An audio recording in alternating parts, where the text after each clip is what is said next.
pembacaan kita hari ini kita mau khusus bicara tentang dunia yang sebetulnya sudah pernah kita lewati di masa lalu, tapi kita mau coba pikirkan relevansinya untuk kita hari ini. Ini dunianya sudah lewat nih di masa lalu. Ya, temanya judulnya belajar dari fase industrial anak-anak. Fase industrial anak-anak itu fase di usia berapa? Nanti kita lihat, dan itu semua kita sudah lewati sebetulnya. Dan apapun yang kita alami di fase itu mempengaruhi sedikit banyak perilaku kita hari ini, secara nggak sadar. Nanti saya akan tunjukkan bahwa setiap fase-fase dalam kehidupan kita dari umur 0 sampai detik ini, itu akan mempengaruhi secara alam bawah sadar kita, di alam bawah sadar kita, semua tindakan dan perilaku kita, perasaan kita, keputusan kita di waktu-waktu yang akan datang. Meskipun di dalam prinsip iman Kristen, setiap orang tetap harus bertanggung jawab terhadap dirinya sendiri dan tidak boleh menyalahkan masa lalu. Tapi masa lalu, suka tidak suka, pasti akan membentuk dan mempengaruhi cara kita berperilaku di hari ini. Nah, meskipun kita sekali lagi tidak boleh menyalahkan masa lalu. Kalau itu salah, ya tetap salah dan kita harus bertanggung jawab. Gitu ya. Amsal 22 ayat 6. Didiklah orang muda menurut jalan yang patut baginya, maka pada masa tuanya pun ia tidak akan menyimpang daripada jalan itu. Saya ulangi, didiklah orang muda menurut jalan yang patut baginya, maka pada masa tuanya pun ia tidak akan menyimpang daripada jalan itu. Saudara-saudara, kitab Amsal adalah kitab yang berisi nasihat-nasihat, petua-petua, yang sebetulnya punya nilai universal, artinya bahkan di semua agama pun mungkin ada ya, pandangan-pandangan yang senada dengan itu. Bahwa bagaimana kita mendidik di masa muda pasti akan berpengaruh di masa tua. Semua agama pasti punya pengertian-pengertian kayak begitu. Makanya saudara-saudara, waktu Kak Dityo itu kirim foto pelayanan dia di Timur Tengah, dia mengatakan kepada saya, Pak Cahyo, Indonesia itu lebih daripada negara yang saya layani. Kenapa? Di Indonesia, anak kecil aja udah pakai jilbab kan? Di sana enggak. Ya, di sana tuh mamahnya tuh cuma kelihatan matanya, tapi anaknya yang seusia kalian nggak diwajibkan. Jadi cuma pakai kerudung yang biasa, jilbab yang biasa. Anaknya yang lebih kecil lagi, yang masih SD, malah nggak pakai sama sekali. Karena di Indonesia, dari mulai buku pelajaran, buku SD, sampai anak-anak yang TK-TK itu udah pakai kerudung. Luar biasa. Karena apa? Karena mereka mau menanamkan nilai-nilai seperti ini, yang sebetulnya ini nilai-nilai universal di semua agama ada. Nah, tapi dalam menafsirkan Amsal 22 ini, kita mesti hati-hati, karena kalau kita jadikan ini sebuah jaminan, pokoknya kamu didik orang muda menurut jalan yang patut baginya, maka pada masa tuanya pun ia tidak akan menyimpang daripada jalan itu. Memang ada kata maka di situ. Tapi itu bukan sebuah jaminan ya, yang pasti terjadi begitu. Kenyataannya bahkan banyak anak pendeta yang sudah pasti mendidik anaknya dalam jalan yang patut begitu ya, menurut dia setidaknya ya. Masa tuanya meninggalkan Tuhan. Jadi ini tidak menjadi sebuah jaminan dari Tuhan, karena ini sebetulnya Tuhan pakai petua-petua yang bersifat umum, dimasukkan ke dalam wahyu, bagian dari wahyunya, untuk menjadi sebuah pelajaran bagi orang-orang tua. Nah, sekarang kita lihat slide berikutnya. Ya. Amsal 22 ayat 6 bukan sebuah jaminan dari Allah, bahwa ketika kalian dididik, ikut sekolah minggu, komisi remaja, komisi pemuda, pasti masa tuanya tetap setia. Itu nggak jaminan. Jadi ayat ini bukan sebuah jaminan. Ya, memang akan ada sebuah track yang baik ketika kita dari kecil itu sudah menolong anak kita tuh berjalan di jalan yang benar ya. Tapi ada hal-hal extraordinary yang bisa saja membuat anak-anak kita atau diri kita tuh pasti bisa saja kemudian lari dari Tuhan. Ya. Nah, saudara, karena itu kita nggak heran realitanya banyak sekali orang tua saleh yang anak-anaknya tidak saleh. Contoh siapa? Tokoh yang terkenal. Salah satu filsuf Amerika yang terkenal, namanya Francis Schaeffer. Francis Schaeffer itu salah seorang apologet, pembela iman Kristen di abad modern yang mengumpulkan orang-orang, membuat sebuah perkumpulan Liabre, dan orang-orang itu bebas bertanya apa saja tentang iman Kristen dan dia akan berargumentasi dengan luar biasa dan mengajak mereka menghidupi perkumpulan Kristen ini sebagai sebuah komunitas, saling mengasihi, kayak retret begitu ya. Tapi tahu nggak teman-teman, anaknya Francis Schaeffer sampai detik ini, ya masih hidup anaknya, itu ateis. Bayangkan ya, bapaknya pembela iman Kristen, terhebat, dan buku-bukunya diterbitkan oleh Momentum, luar biasa sekali. Saya punya buku-bukunya sampai 3, tapi anaknya ateis. Luar biasa ya. Jadi kita kebayang nggak sih, dia meyakinkan banyak anak muda untuk percaya Tuhan, dan mencoba untuk mendidik banyak anak muda tentang rasionalitas iman Kristen, bahwa iman Kristen itu masuk akal di pandangan orang modern, iman Kristen itu logis, tapi anaknya sendiri ateis sampai detik ini. Nah, saudara, jadi apa yang sebetulnya ingin diajarkan oleh Amsal 22 ayat 6? Amsal 22 ayat 6 memberitahukan sebetulnya sebuah pedoman umum ya, bagaimana orang tua yang bijaksana membesarkan anaknya. Dan bagaimana anak yang bijak harus menanggapinya supaya jalannya tetap sama seperti didikan orang tuanya. Dan Amsal 22 ayat 6 ini memberikan harapan bagi orang tua yang merasakan kepedihan. Seandainya Francis Schaeffer masih hidup, ayat ini sebetulnya akan memberikan kepada dia semacam penghiburan bahwa ada harapan. Karena dulu pernah mendidik anaknya dalam jalan-jalan yang takut akan Tuhan, ada harapan bahwa anaknya ini akan kembali. Sayangnya Francis Schaeffer udah keburu meninggal, dan dia nggak pernah bisa melihat anaknya sekarang seperti apa. Ya. Nah, saya masih menanti-nantikan kapan ya kira-kira Tuhan buat mujizat dan anaknya ini kembali kepada Tuhan. Maksudnya ironis sekali gitu, karena bapaknya itu dan ibunya itu luar biasa sekali. Nah, sekarang kita lihat makna katanya. Kata didiklah, dalam bahasa Ibrani canak ya. Slide berikutnya, Pak. Secara harafiah, kata didiklah orang muda, itu kata didiklah menggunakan kata menaruh sesuatu ke dalam mulut atau memberi sesuatu untuk dicicipi oleh anak itu. Nah, teman-teman, namanya menaruh sesuatu ke dalam mulut atau memberi untuk dicicipi, artinya kan orang tua punya tanggung jawab untuk memperkenalkan taste atau cita rasa tertentu kan, cita rasa tentang iman Kristen misalnya.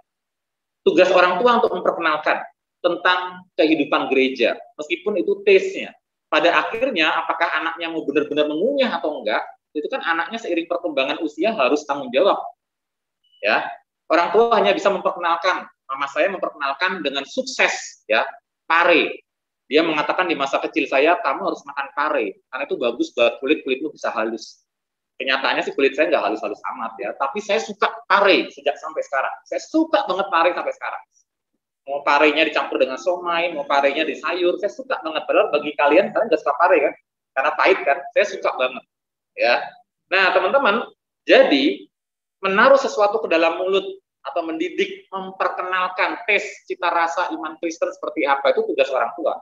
Tapi soal nanti bagaimana anaknya mau mengunyah, menikmati, itu ya tanggung jawab masing-masing. Gitu. Yang kedua, objek didikannya siapa? Orang muda atau na'ar dalam bahasa Ibrani. Dan ini sebetulnya orang muda ini bisa berarti bayi, kanak-kanak, balita, batita, bahkan remaja dalam usia pubertas. Ya, kalian kan sudah lewat puber ya. Nah, artinya apa? Didiklah orang muda, artinya didiklah seseorang manusia itu dalam setiap tahapan perkembangan kehidupan mereka. Ada tahapannya.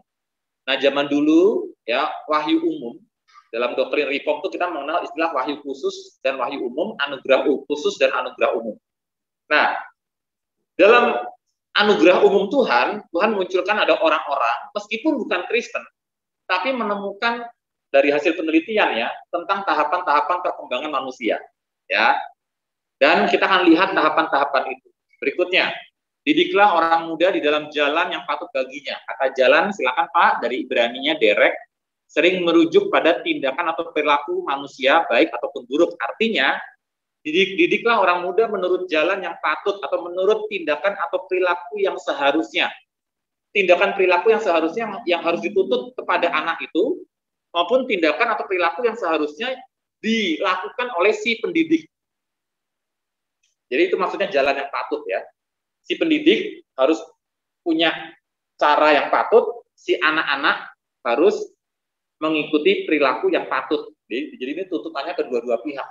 Didiklah orang muda menurut jalan yang patut baginya. Nah, di dalam anugerah umum Tuhan munculkan bahkan orang-orang non-Kristen yang membuat penelitian-penelitian next berikutnya ya, yang ini menjadi pedoman umum semua orang baik Kristen maupun non-Kristen dalam memahami tahapan psikososial manusia. Namanya Erik Erikson ya. Dia bukan Kristen sih, setahu saya bukan Kristen ya.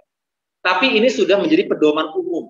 Ini semacam kayak anugerah umum, gitu ya, anugerah umum, kebenaran umum, ya. Dan salah satu adagium atau salah satu istilah yang terkenal di dalam doktrin Reform atau iman Kristen Injili adalah all truth is God's truth. Ya, all truth is God's truth. Segala kebenaran dari manapun sumbernya ya, kalau itu kebenaran, pasti kebenaran Allah. Contoh, 1 tambah 1. Mungkin yang nemuin bukan orang Kristen. Mungkin filsuf Pitagoras kah, siapakah, ya.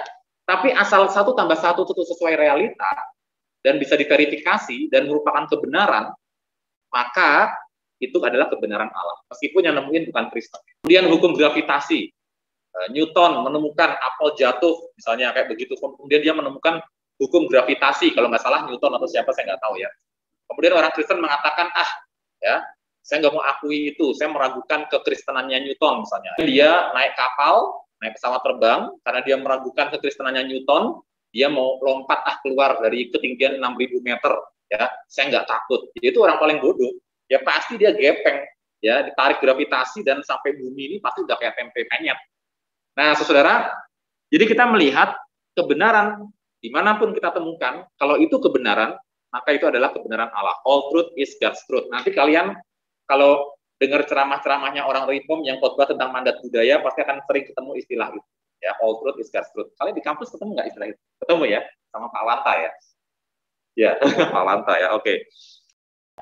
Nah, ini mungkin menjadi wawasan yang cukup berguna buat kalian-kalian jadi calon mamah ya, tapi calon bapak juga perlu tahu, supaya jangan sampai anak-anak kita atau adik-adik yang kita didik, siswa-siswa yang kita didik, atau adik-adik binaan yang kita didik, ya, mengalami pergumulan karena ada luka-luka di fase-fase ini dan kita nggak sadar. Kita bisa menolong banyak orang dengan memiliki pengetahuan tentang ini. Teman-teman tahu nggak? Saya pimpin kelompok kecil di youth, dan anak kelompok kecil saya ngalamin sendiri trauma, lihat dengan mata kepala sendiri, kakaknya dibakar di pedalaman. Dibakar hidup-hidup. Karena bapaknya mau jadi bupati, kemudian perebutan dengan kubu lawannya, dan dia dengan mata kepala sendiri melihat kakaknya dan omnya dibakar hidup-hidup. Itu kan membuat trauma, saudara ya. Dan itu harus kita gali apa dampaknya. Salah satu dampaknya adalah mungkin timbul kemarahan-kemarahan. Makanya waktu SD, dia SD di Kalam Kudus, dia dengan ringan tangan tuh pukul temen. Kenapa? Karena gampang sekali dia bangkit amarahnya. Padahal bukan marah sama temennya mungkin ya, itu hanya pemicu, tapi ada luka batin di dalam yang membuat dia itu gampang sekali. Apakah dia Kristen? Kristen. Nah, teman-teman, karena itu, ketidakmengertian tentang hal ini membuat banyak orang bingung. Kok ada pendeta selingkuh? Kok ada pendeta korupsi? Kok ada orang yang ngaku lahir baru, ya, tapi hidupnya nggak lebih berintegritas dari yang non-Kristen? Kenapa ada orang yang ngakunya lahir baru, tapi kesombongannya luar biasa? Kenapa ada orang yang ngakunya lahir baru, tapi mindernya itu nggak ketulungan? Minder terus. Ya. Nah, teman-teman, itu karena ada faktor-faktor alam bawah sadar. Yang meskipun Tuhan sudah menjadikan dia ciptaan baru, tapi ciptaan baru yang masih ada dalam daging. Yang kata Paulus mengatakan apa? Duri dalam daging. Ya, yang harus terus dia berusaha lawan. Makanya Paulus mengatakan kerjakanlah keselamatan, exercise your salvation. Ya, kerjakan keselamatanmu. Kenapa? Karena meskipun benih ciptaan baru sudah ada dalam diri kita orang Kristen, tapi kita masih hidup dalam daging, dan termasuk segala pengaruh alam bawah sadar kita itu akan mempengaruhi perilaku kita. Nah, kita harus mengalahkan dengan kuasa Roh Kudus dalam hidup kita, diingatkan kembali, diperbarui terus setiap hari lewat firman-Nya untuk mengalahkan segala bentuk pola-pola di alam bawah sadar kita itu. Ya. Nah, teman-teman sekalian, fase pertama ya, kita lihat fase pertama ya. Yang fase pertama sampai ketiga saya mencoba untuk cepat saja karena itu harusnya Kamis kemarin harusnya ya. Fase 0 sampai 18 bulan ini adalah fase di mana orang itu mengembangkan jiwa psikososial itu trust and mistrust. Dan kalau sampai terjadi kenapa-napa di fase ini yang sangat ekstrim dan parah, ini dampaknya ini berkepanjangan luar biasa mengerikan ya. 0 sampai 18 bulan, seorang manusia, termasuk saya dan kamu, mengembangkan yang namanya trust and mistrust, percaya dan tidak percaya. Pertanyaan terbesar, silakan Pak di slide berikutnya. Pertanyaan terbesarnya adalah, dapatkah aku mempercayai orang-orang di sekitarku? Can I trust the people around me? Pertanyaannya simpel ya. Itu pertanyaan di alam bawah sadarnya anak-anak. anak-anak itu nggak bisa mikir kan sebelum pertanyaan ini ya. Tapi di alam bawah sadar mereka tuh punya pertanyaan itu, ya. Dan event yang paling penting dalam fase hidup ini adalah makan. Karena mereka cuma bisa makan, main bola nggak bisa, masih bayi, ya kan? Masa ada anak umur 18 bulan main bola kan kita bingung ya. Mainannya itu cuma apa, saudara? Daun pisang digantung, diputar-putar, itu dia udah senang. Ya, pokoknya ada benda bergerak meskipun itu daun pisang sebenarnya, dia udah senang. Ya, nah dalam fase kebutuhan yang paling primer adalah makan, dan ketika di dalam proses dia mengembangkan kehidupannya, dia diperlakukan tidak baik oleh mamahnya. Misalnya dia tiba-tiba malam-malam nangis, minta susu. Dia haus dan pengen nyusu, ya, pengen mepek gitu ya. Tapi mamahnya tuh karena mungkin kecapean kerja, bangunnya dengan terpaksa, ya, dia renggut bayinya tuh dengan kasar, ya, dia paksa, mate begitu ya. Atau kalau pakai susu formula ya, mulutnya dicolokin pakai ini, ya, kemudian dipukul-pukul begitu. Nah, itu akan menimbulkan trauma yang membuat dia tuh memahami bahwa dunia ini tidak bisa dipercaya. Karena apa? Orang terdekatnya yang harusnya memenuhi kebutuhan primernya di masa itu tidak bisa dipercaya. Dan dia seumur hidup akan merasakan tidak aman, meskipun di alam bawah sadar terjadinya gitu ya.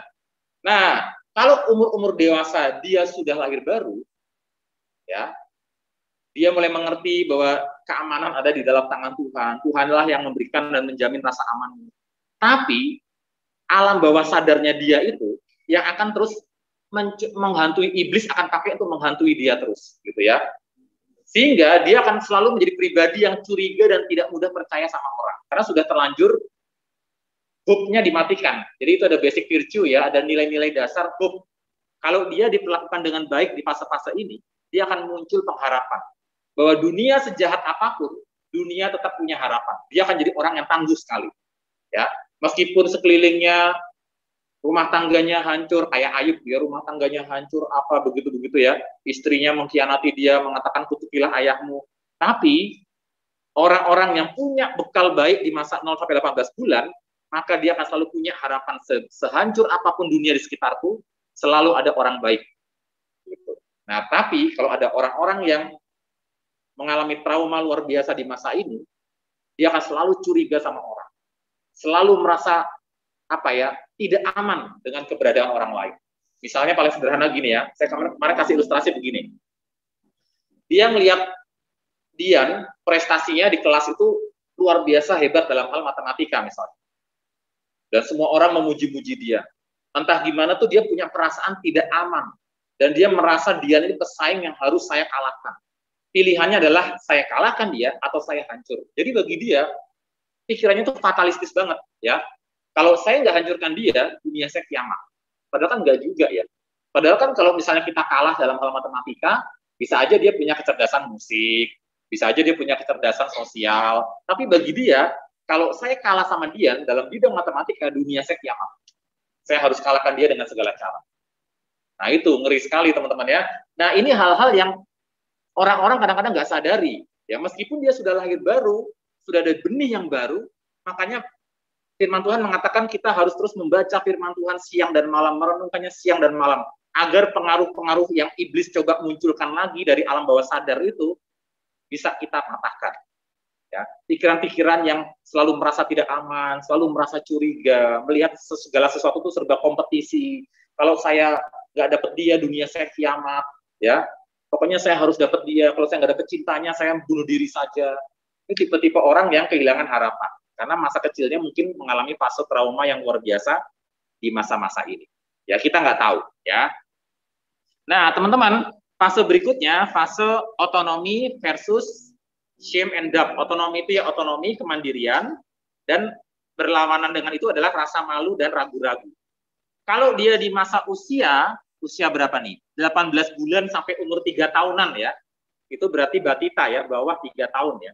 Di usia batita dia berhasil mengembangkan otonomi, kemandirian dalam hal apa? Memilih pakaian, ya kan? Memilih makanan yang dia suka, memilih mainan. Kali ini daun pisang nggak cukup, karena kalau dia lihat daun pisang, dia akan bilang itu kan makanan mah, itu kan daun pisang, dari pisang kan tuh dimakan, bukan mainan. Nah dia mulai bisa mengembangkan kemandirian dan menentukan bahwa itu bukan mainan. terutama dalam usia ini adalah pelatihan memakai toilet training. Nah, saudara, pertanyaan terbesar bagi orang-orang di masa ini adalah, Pak, slide berikutnya, Pak. Ya, di slide otonomi versus rasa malu dan ragu-ragu adalah pertanyaan terbesarnya adalah, dapatkah aku melakukan segala sesuatu sendiri, atau apakah aku bergantung kepada pertolongan orang lain atau tidak? Dan basic virtue yang mau dikembangkan adalah kehendaknya. Orang-orang yang berkembang baik secara kemandirian di fase-fase ini, dia akan punya kehendak yang kuat untuk melakukan segala sesuatu. Orang itu punya tekad, gitu ya. Nah, tapi kalau di usia ini, dia mengalami trauma yang luar biasa parah, misalnya ya, dia pakai toilet, terus toiletnya kotorannya berantakan begitu, terus mamanya pukulin dia, goblok-goblokin dia, goblok anak jorok kayak bapakmu apa begitu ya. Nah, teman-teman, dia akan tumbuh menjadi anak yang serba ragu-ragu dan malu-malu. Serba ragu-ragu dan malu-malu. Tapi itu alam bawah sadarnya dia. Alam bawah sadarnya dia, ya. Nah, itu nggak selalu masalah toilet training sih, bisa aja masalah lain ya. Soal pemilihan makanan, pemilihan pakaian, dia milih pakaian salah lalu dikatakan oleh mamanya, kamu kayak bencong aja gini. Waduh ya, pokoknya pakai kata-kata negatif ya. Nah, dia akan punya pemahaman bahwa akhirnya wah, kok saya salah, ini salah, itu salah, itu salah. Akhirnya apa? Menjadi orang yang serba ragu-ragu dan malu-malu. Malu-malunya parah. Kalau malu-malu kucing ya masih mending lah ya. Kalau malu-malu parah itu ya sampai terparahnya begini, teman-teman ya. Untuk pilih jodoh, dia nggak bisa mandiri. Karena kan ini fase tentang kemandirian ya. Tapi karena sudah terakumulasi, selalu apa-apa tuh digoblok-goblokin, disalah-salahin, dianggap bodoh lah, kamu tolol, apa segala macam begitu ya. Akhirnya dia punya rasa trauma dan merasa nggak berani mandiri. Karena kalau mandiri pasti salah. Akhirnya bahkan untuk pilih jodoh, dia nggak akan bisa mandiri. Hasilnya apa, teman-teman? Untuk pilih jodoh saja, dia akan sangat bergantung pada mama papanya. Mama papanya bilang A, meskipun dia nggak cinta atau sedikit cinta, meskipun dia mencintai cewek lain sebenarnya, tapi karena mamanya yang bilang A, entah bagaimana ada kayak dorongan luar biasa dalam dirinya untuk akhirnya pilih A. Secara nggak sadar tadi. Ya. Karena dia merasa dari kecil itu sudah terpola gitu. Ini salah, itu salah, ini salah. Jadi pasti kata mama pasti yang benar. Akhirnya dia pilih A. Padahal sebetulnya dia nggak terlalu cinta sama dia. Jadi dia nggak bisa mengembangkan tanggung jawab untuk dirinya sendiri. Pada akhirnya, ketika rumah tangganya bermasalah, dia akan lari ke orang tuanya lagi. Orang tuanya bilang cerai aja, meskipun pendeta bilang jangan cerai, meskipun firman Tuhan bilang jangan cerai, tapi orang tuanya bilang cerai aja, dia akan cerai. Ngeri ya. Nah, saudara, jadi ini hal-hal yang sebetulnya tidak disadari. Sekarang kita lihat fase ketiga, Pak Brando, jangan ketiduran, Pak. Usia 5 sampai ini kelewatan Pak Brando ya. Usia 2 sampai 5 tahun, 3 sampai 5 tahun. Usia inisiatif versus guilt, rasa bersalah. Ya. Pertanyaan utamanya adalah apakah aku itu baik atau buruk? Dan basic virtue-nya purpose, dia anak-anak ini di usia ini, usia balita ya, mengembangkan purpose, tujuan. Kalau dia mengalami fase yang baik di masa ini, maka dia akan menjadi pribadi yang punya tujuan, cita-cita, ya, orangnya tuh punya purpose gitu. Tapi kalau dia mengalami dilukai dalam hal inisiatifnya, dia mau nolong mamahnya, ya, lalu dia berinisiatif bermaksud baik, ini dia bermaksud baik nih, ya, mamahnya mau nyuci begitu kan, dia bermaksud baik, itu dia datang, gitu kan, dia ngambilin piring, langsung mamanya dipukul, itu piring kesayangan mama, jangan sentuh, waduh, ya kan? Itu hal-hal yang bagi mamanya mungkin lupa di kemudian hari, tapi anaknya akan ingat seumur hidup, itu akan ingat seumur hidup. Nah, saudara, tapi saya mengalami, saya di usia-usia ini, saya berinisiatif, karena penasaran ya, saya baca gitu ya, baca koran. Tiba-tiba, tante saya ngomong satu kata yang sederhana sekali, ngomong begini, pinter, masih kecil udah baca koran. Itu saya makin senyumnya makin lebar dan makin gaya. Wah, makin. Padahal saya ngerti nggak isi korannya? Enggak, baca aja belum bisa, tapi itu pengalaman berkesan banget, dan sejak saat itu saya suka baca. Sejak saat itu saya suka baca dari SMP, SMA, makanya koleksi buku saya banyak kan. Meskipun nggak semuanya saya baca sekarang ya, tapi saya jadi suka baca gitu. Nah, teman-teman, itu contoh. Sekarang usia 5 sampai 13 tahun. Usia industri dan inferiority. Ini guru-guru SD. Ini usianya guru-guru SD membina anak-anak ini, ya. Usia industri, pertanyaan terbesarnya adalah bagaimana saya dapat menjadi baik? Bagaimana saya dapat menjadi buruk dan bagaimana saya dapat menjadi baik? Dan salah satu event yang paling penting di usia ini adalah sekolah. Ketika di usia ini anak-anak itu mengembangkan industrinya, industri artinya berusaha produktif, berusaha menjadi kompeten, menguasai bidang tertentu, menyukai IPA dan menguasai IPA misalnya gitu ya.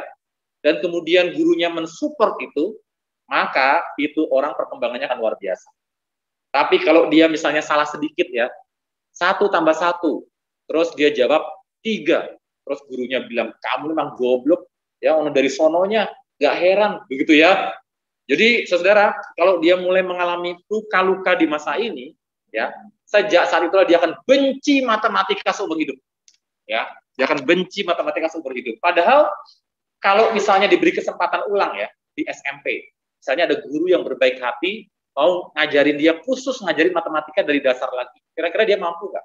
Mampu. Cuma trauma masa kecilnya hanya karena satu kata guru dia mengatakan kamu ini dari sono yang udah goblok gitu ya. Dia akan benci sama matematika. Lihat guru matematika masuk kelas, dia akan langsung periang, mual, pengen muntah gitu ya. Lihat wajah gurunya langsung keringat dingin. Padahal gurunya baik, Kristen, pembina kerohanian di mahasiswa di sekolah Kristen gitu ya. Tapi karena subjeknya matematika, wah keringat dingin dia. Nah, teman-teman, jadi ini guru-guru SD, kalian punya kesempatan besar untuk mengembangkan yang namanya kompetensi anak. Ketika mereka sudah memperlihatkan satu minat di bidang tertentu, dan dia ingin menjadi ahli di bidang itu, dan kalian support luar biasa dengan kata-kata yang sehat, yang nggak berlebihan ya. Kan kadang-kadang guru SD juga berlebihan ya. Nah, kata-kata yang sewajarnya, maka anak-anak di usia ini akan mengembangkan industri yang luar biasa. Tapi sebaliknya, kalau kita gagal untuk jeli memperhatikan perkembangan mereka di masa ini, mereka akan mengembangkan sebaliknya, inferiority, rasa minder. Ya, rasa minder. Nah, saya nggak tahu ya, apakah anak-anak kita itu di Asia kecenderungannya seperti itu, ya. Sehingga kalau perhatikan anak-anak Asia ya, ini mungkin nggak berlaku umum ya, tapi kalau saya sih kayaknya kalau lihat di film-film, anak-anak bule nggak begitu. Tapi kalau anak-anak Asia, saya nggak tahu, saya nggak salahkan guru-guru ya. Waktu SD, gurunya nanya, siapa yang tahu? Saya. Ya, kelas 1 sampai kelas 3. Kelas 4 sampai kelas 6, siapa yang tahu? Saya. Makin sedikit. SMP, ya, siapa yang mau jawab? SMA, ada yang mau jawab? Semua nunduk. Semua nunduk, ya. Tapi itu umum banget. Coba aja perhatikan kalau saya pimpin kebaktian dari SD sampai SMA, fenomenanya begitu. Makanya kadang-kadang kita senang banget mimpin anak SD. Ya, senang banget karena antusiasnya luar biasa. Khotbah sama anak-anak SD itu, anak-anak SD itu nggak takut salah, nggak takut malu, gitu ya. Anak-anak SMA mungkin sudah terlalu banyak menyimpan luka-luka, sehingga siapa yang mau jawab? Gigit-gigit kuku gitu ya, makin cemas dia. Nah, teman-teman, dalam kaitannya dengan dunia digital, sekarang kita lihat slide berikutnya ya. Karena topiknya sebetulnya di khotbah umum itu tentang dunia digital. Bagaimana saya di usia SD itu ya bisa menjadi baik atau kompeten dalam bermedia digital? Itu pertanyaan terbesarnya. Teman-teman, saya pernah mendapati di SD Kalam Kudus, anak kelas 6 SD atau kelas 5 malah ya. Karena saya waktu itu ngajar SD kan. Kumpul-kumpul di pojok, cekak-cekiki sama temannya, mau tahu ngapain? Nonton video porno. SD loh. Terus dia tunjukin temennya karena exciting kan. Ini ada yang baru nih, kok cewek cowok telanjang. Dia tunjukin di kelas. Ya. Nah, dan dia merasa itu bukan sesuatu yang salah, kan lucu gitu. Dia cekak-cekiki, ketawa-tawa sama temennya. Ada guru disembunyiin gitu ya. Tapi gurunya tahu. Ya. Nah, teman-teman, karena itu pertanyaannya bagaimana saya bisa menjadi baik atau kompeten dalam bermedia digital. Ya, itu pertanyaannya. Kita perlu perhatikan ini, teman-teman. Ketika kita mendidik adik-adik kita, anak-anak kita, atau ketika kita mengingat hidup kita di masa lalu, ya. Ayat berikutnya. Ibadah murni dan tak bercacat, ibadah yang sejati dari orang-orang yang telah ditebus oleh Tuhan Yesus Kristus apa sih? Saudara, ibadah yang murni, ibadah yang tak bercacat, ibadah yang sejati, luar biasanya ya, bukan menjadi pemimpin pujian yang tanpa cacat, bukan menjadi pengkhotbah yang penggaliannya paling Yahud, bukan menjadi seorang penafsir Alkitab yang paling hebat, bukan menjadi seorang majelis yang jabatannya paling lama, bukan. Tahu nggak ibadah murni tak bercacat dan sejati? Luar biasa banget, tapi susah banget ngelakuinnya. Roma 12 ayat 1. Karena itu, kenapa ada kata karena itu? Karena di 11 pasal sebelumnya dia bahas doktrin. Ya. Setelah bahas doktrin, langsung masuk aplikasinya, pasal 12 sampai 16. Dan pembukaannya begini. Karena itu, saudara-saudara, setelah belajar 11 pasal doktrin, gitu ya, demi kemurahan Allah, demi kebaikan Allah, aku menasihatkan kamu supaya kamu mempersembahkan tubuhmu sebagai persembahan yang hidup. Karena di perjanjian lama, yang namanya persembahan tubuh binatang yang mati. Nah, masalahnya orang Kristen tidak perlu mempersembahkan tubuhnya dalam kondisi mati dan berdarah-darah. Karena sudah ada yang mati dan berdarah-darah menggantikan kita. Siapa? Tuhan Yesus. Tuhan Yesus sudah mati, tubuhnya sudah berdarah-darah, dan dia sudah bangkit dari kematian, maka kita orang-orang yang percaya kepada dia adalah orang yang sudah mati bersama dia, Roma pasal 6, dan sudah dibangkitkan bersama dia. Karena itu persembahkanlah tubuhmu sebagai persembahan yang hidup, karena kamu sudah dibangkitkan, itu maksudnya. Yang kudus, yang dikhususkan oleh Allah, yang berkenan kepada Allah. Misalnya, dalam bermedia digital. Pikirin aja, apakah ketika kita bermedia digital, kita itu mempersembahkan tubuh sebagai persembahan yang hidup, yang sudah mati dan bangkit bersama Kristus, yang dipisahkan dari dunia ini, atau masih sama dengan dunia ini, cara bermedia digital kita? Apakah cara kita bermedia digital itu berkenan kepada Allah atau enggak? Ingat teman-teman, itu adalah ibadahmu yang sejati. Bu Lili pernah bilang begini, saya pernah lihat seorang teman saya, waktu di gereja, dia bahasa rohnya luar biasa. Tapi waktu jaga toko, dia maki-maki pegawainya itu dengan kata-kata kotor yang luar biasa. Tapi di gereja dia bahasa rohnya luar biasa. Ya.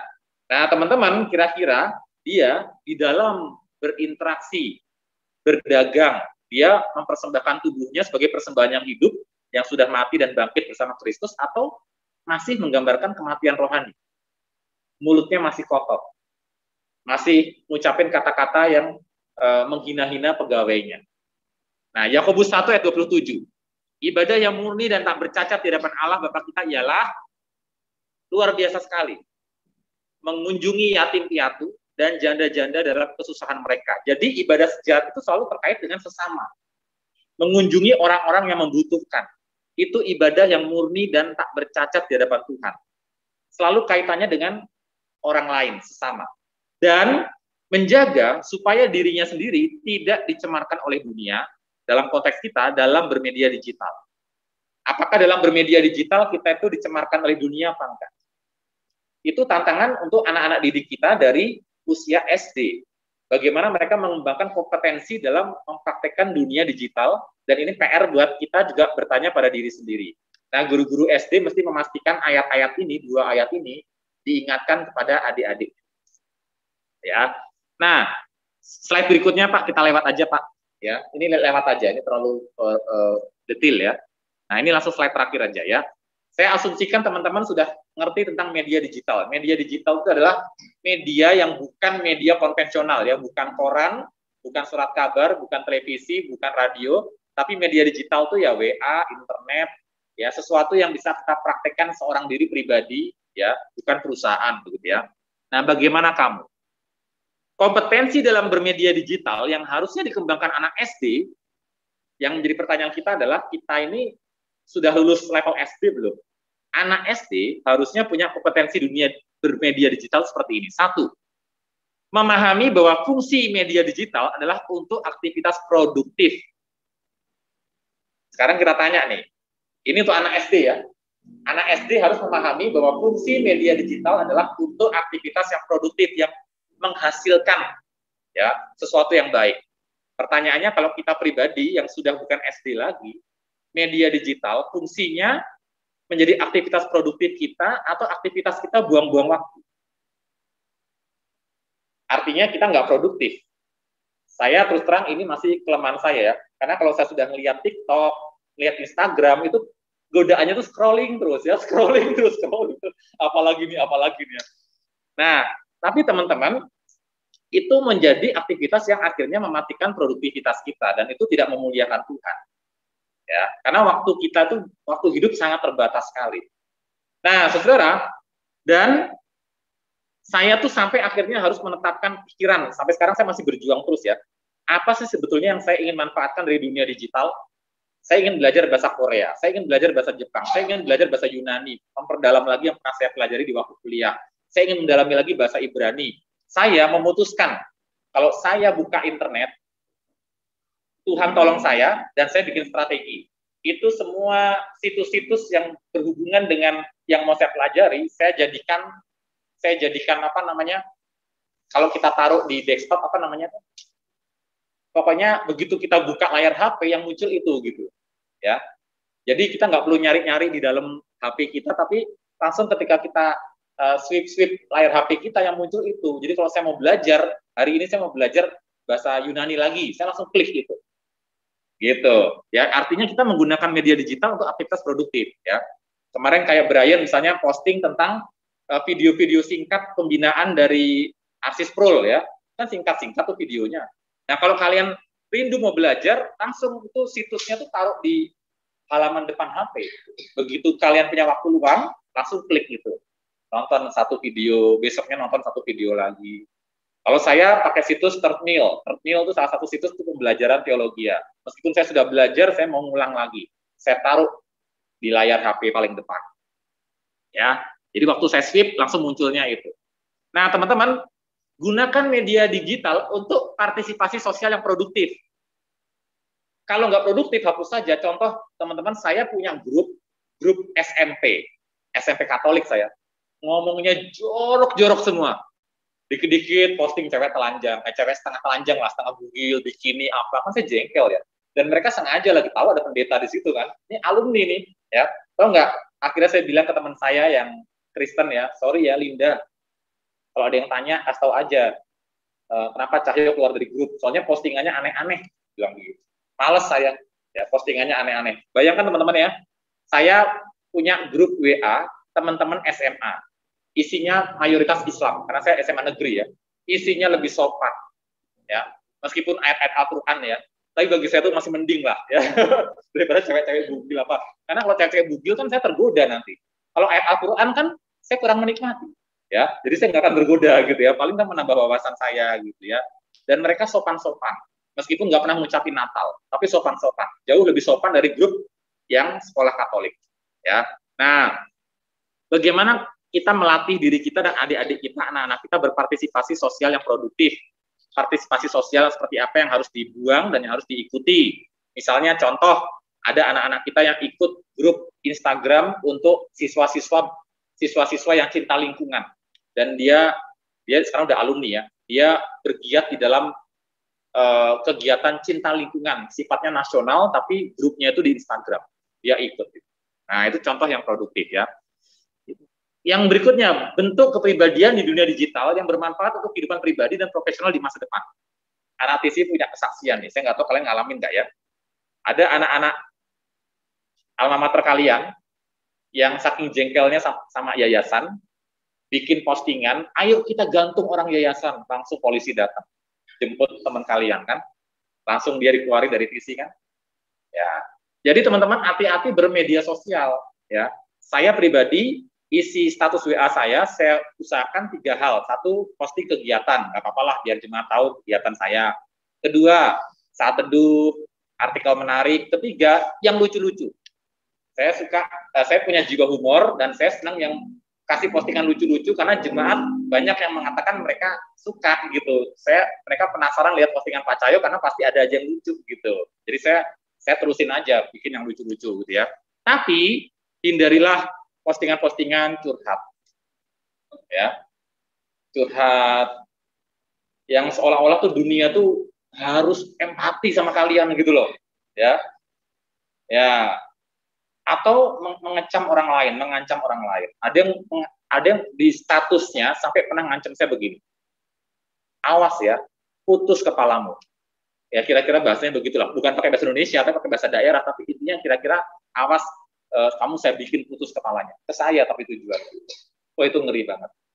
Itu di WA ya, di Facebook ada yang pernah ngancam saya begini, menghina saya begini, dasar pendeta cari makan di Papua, gitu-gitu loh, apa nggak laku di Jawa, cari makan di Papua, begitu-begitu.